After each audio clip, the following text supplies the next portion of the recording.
This year's Off the Grid challenge was to design a home for a family of 5 living in an economically developing country.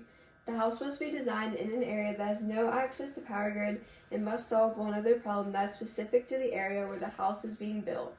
Our team interpreted the problem in the following way.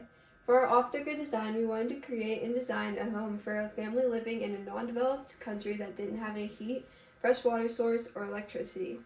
Our team thought that if we found a country with a high average rainfall and a hot, sunny weather year-round, we would find the perfect country for our design. We chose Indonesia as our country because it fits this description.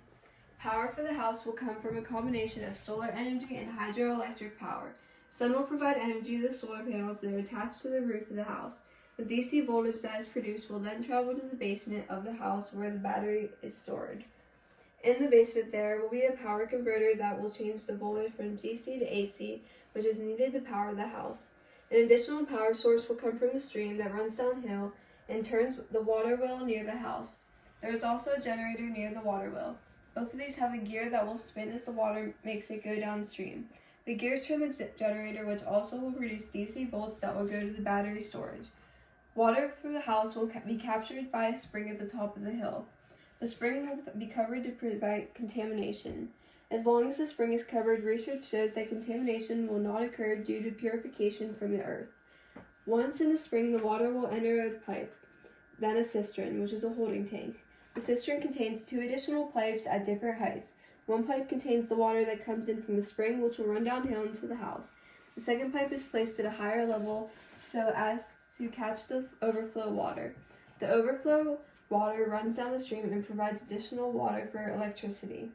The design challenge states that the group must solve one unique problem that is not related to the original challenge. The one additional problem that we have decided to solve is the problem of having no communication/cell phone service.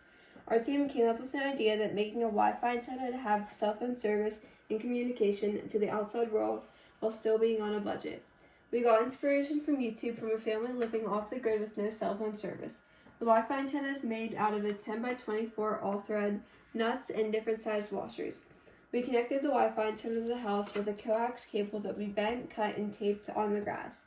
We then drilled the Wi-Fi antenna in the wood and tightened it in with nuts. The Wi-Fi tower is placed in a high enough on the hill so it will be able to access free Wi-Fi from any hotspot within a large radius.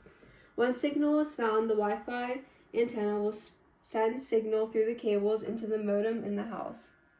The design that our team has incorporated will hopefully help a family that is living in an area that doesn't have any electricity or a good water source.